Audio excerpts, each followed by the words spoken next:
All right, so good morning, everyone. This is the Abundance Plan, the 40-day prosperity plan based on the Abundance book by John Randall Price. We are on day 4. Okay, so the statement for today is, and remember, get the book yourself, the Abundance book. I thought it was back in the day, but apparently it wasn't. It just feels like it's written that way, but it was created and he wrote this in 1987. But he uses a lot of reference to God, which I have no personal issue with, but God is such a loaded word and it comes with so many other connotations, and it's been skewed by especially, so many pieces of Christianity that I choose not to use it. So the statements that I read daily are the statements from the book. I don't make these up. But I do change the word God a lot of times out of it, just so it's broader. But if you get the book and you want to use God, fill it in with whatever you want. And so you'll hear me use several different terms instead of God. All right, so the statement for today is, through my consciousness of my divine self, the Christ within, as my source, I draw into my mind and feeling nature the very substance of spirit. This substance is my supply. Thus, my consciousness of the presence of God within me is my supply. I left that in there so you can see the difference, right? So I'm going to read it again. Through my consciousness of my divine self, the Christ within, as my source, I draw into my mind and feeling nature the very substance of spirit. This substance is my supply. Thus, my consciousness of the presence of God or the divine, whatever, within me is my supply. All right, so let's break this down a little bit. Through the understanding of my divine self, my divinity, as my source, from there, I draw into myself that very nature, that very being of that divine energy, that divine spirit. This substance is my supply. This substance is my abundance.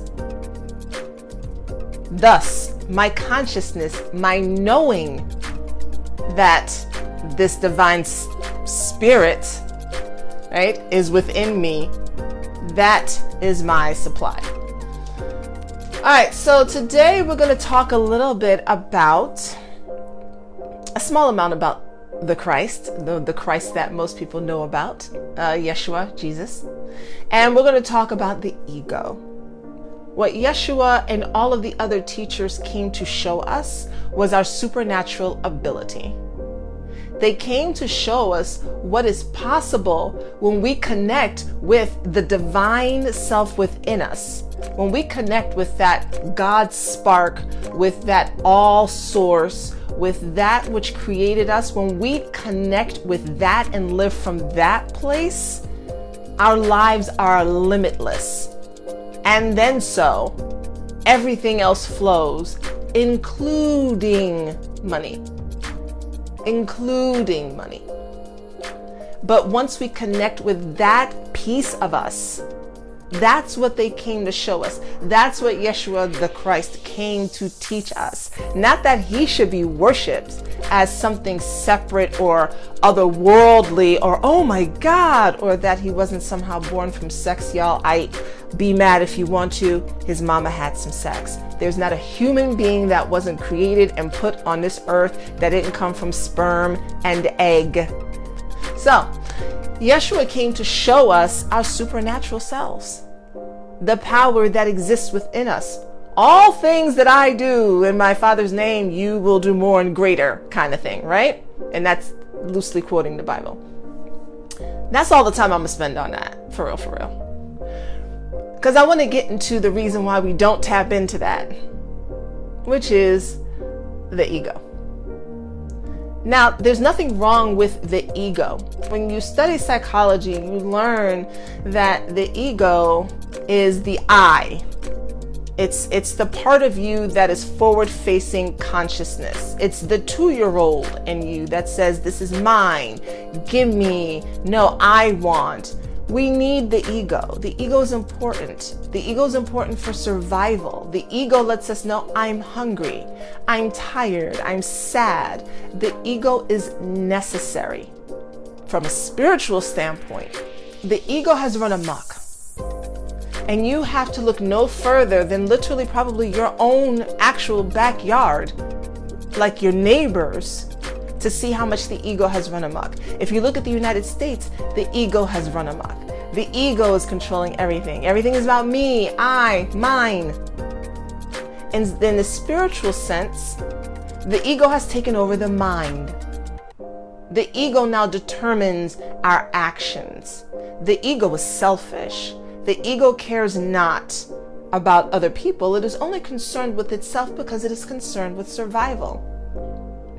Now, if you think about the world that we live in, and you think about how the focus is on money, and you think about how the focus is on survival, and everyone is in survival mode, then you have an ego that has been exacerbated. If you look at the person running the country that people put in office, it lets you know that this country in particular is being run by the ego. When you're being run by your ego, that is where you are separated from this divine self. Your ego will separate you from your divine self. But when I think about so much of what's discussed in terms of what sin looks like, to me it looks like the ego run amok. It looks like the I, it looks like the survival part of us. So basically, in a nutshell, when you're in survival mode, which most of us are, whether we realize it or not, when you're in survival mode, you're living under the ego and you are disconnected from your spiritual self. And when you're in survival mode, notice how your money don't really flow. Like, you're too stressed about it for it to flow right. Eh?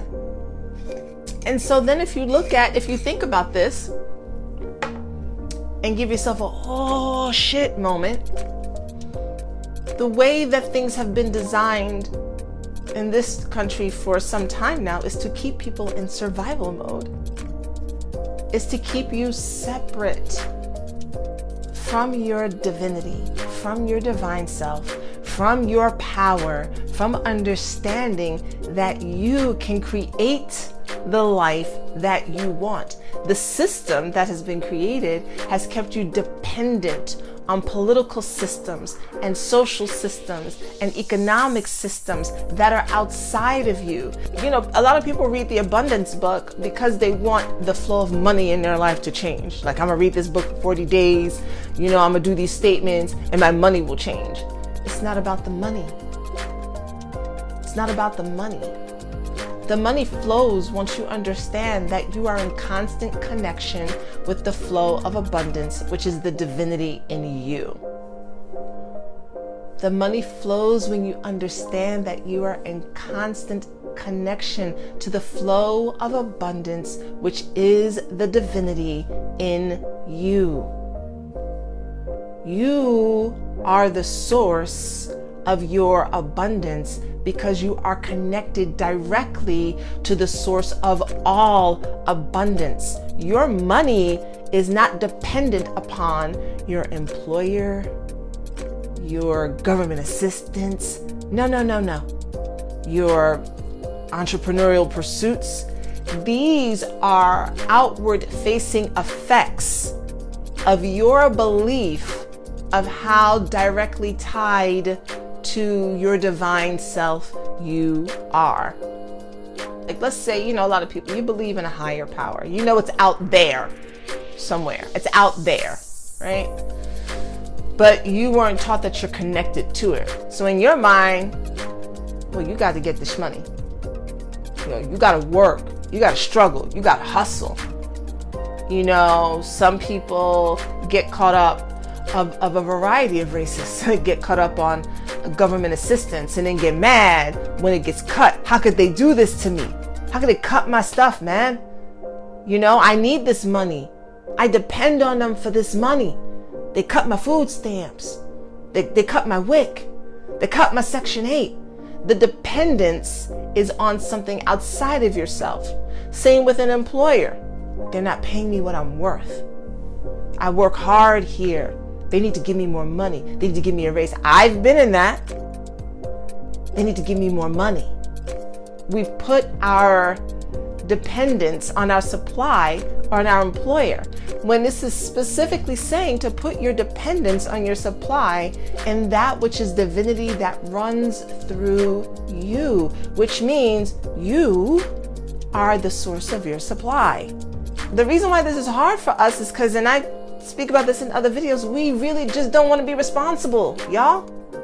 We don't. Like I said, and it's clear we don't based on the way most of us are living. If given the choice, most of us, because our egos have taken over, we just want it easy. We don't want to have to do this work. Like ego's like, I just want to eat, fuck, sleep. That's really all ego wants to do. Ego's not trying to do all this extra work to pull off layers of stories and inner self and inner work. Ego's not trying to do all that. And if you grew up in a house like 99.9% of us did, where there wasn't this discussion, it's okay. Like, don't sit back and go, oh man. I mean, how do you know what you don't know? Right? If you're looking for abundance, you're going to have to work it out with your ego. And it is a fight. It is a fight that your ego is not going to go quietly into its place. It is a constant adjustment. This is what Yeshua was saying. This is the basis of his teachings. Yes, lots of words, lots of words, lots of words. At the end of it, the basis of his teachings was you can create heaven for yourself on earth if you follow what I am doing, connect with the divinity within you, and get your ego out the fucking way. And he might not have said fucking, but I feel like he would have. I think y'all underestimate his festivity level. So then the question becomes, well, what do we do? How do I, okay, so I'm supposed to move ego out of the way so that I can feel into my divine self. So how am I doing that? Because my ego wants what it wants. The answers are with every teacher who has come to us. I am a firm believer in fasting and meditation. A firm believer in fasting and meditation. There are no two greater ways to begin to put your ego in check than fasting and meditation, and your ego dislikes both. But it is the way to begin to conquer the ego. And please understand that this is a lifelong pursuit. Unless you're going to be a monk going up into the, Tibetan hills or other places where that's just the life you live. This is going to be a lifelong pursuit. There's no perfection here. You will never be some type of perfected human being. It's not possible. And that's not what you're here to do anyway. So know that this is always going to be a thing. But it gets easier. It gets easier to shush the ego with fasting and meditation. The combination of both is stellar. I know in the Muslim faith, right, we have a whole month of fasting. It's Ramadan. And I know that there are Christians who also believe in fasting as well. And then there's Lent, right, in Catholicism / Christianity, in which you give up something for 40 days. There's a connection with the 40 days, by the way, that it's a divine number, in which you give up something for 40 days. The reason for that is to calm your ego.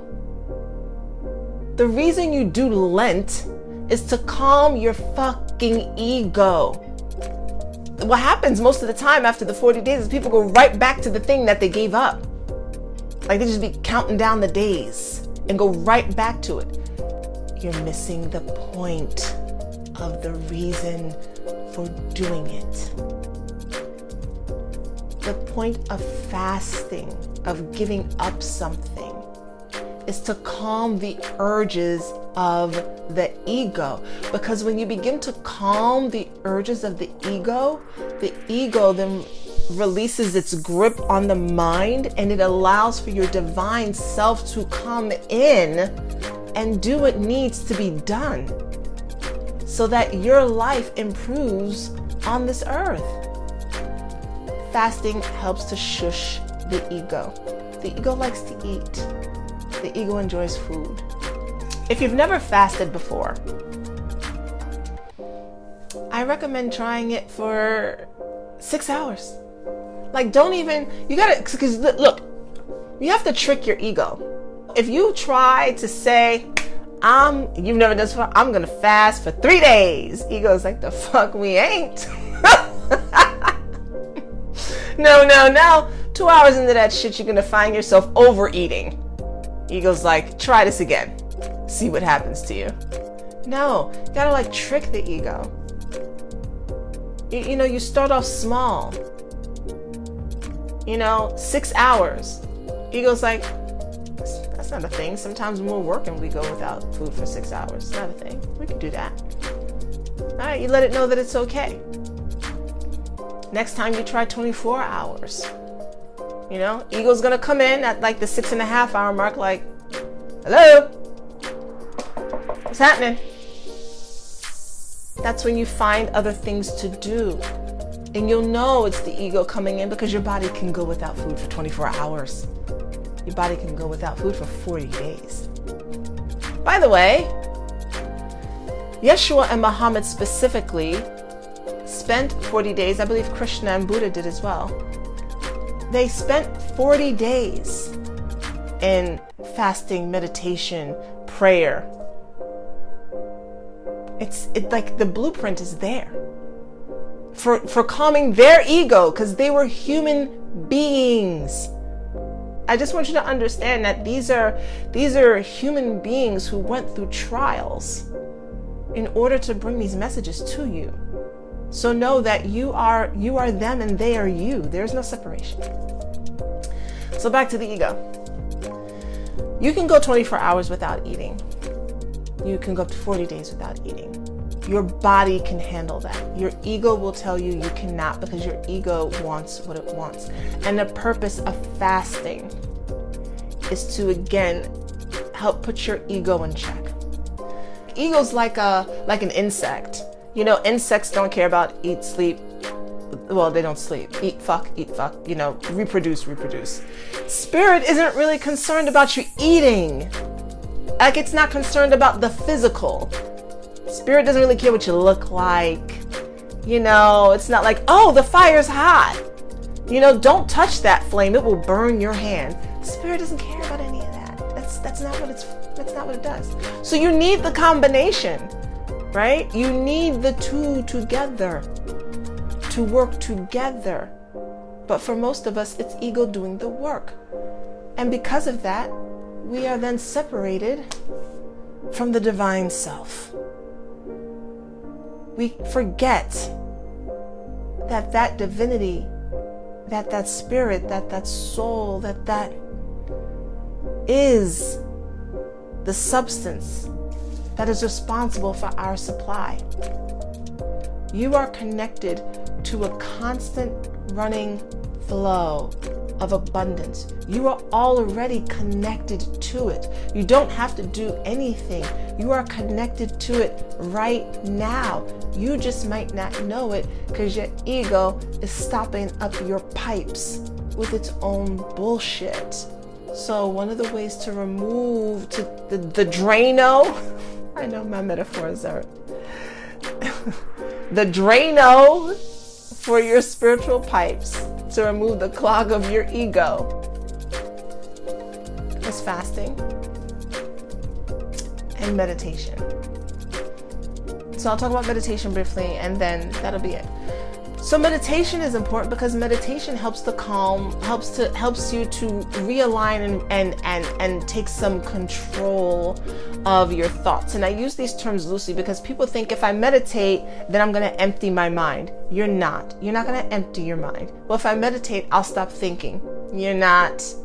You're not going to stop thinking. And maybe that's why some of you are getting frustrated, because you're like, oh, I couldn't stop my thoughts from coming. Of course you can. First of all, not if you just start. So it's like Eckhart Tolle, I never remember how to pronounce that man's last name. I'm just being honest.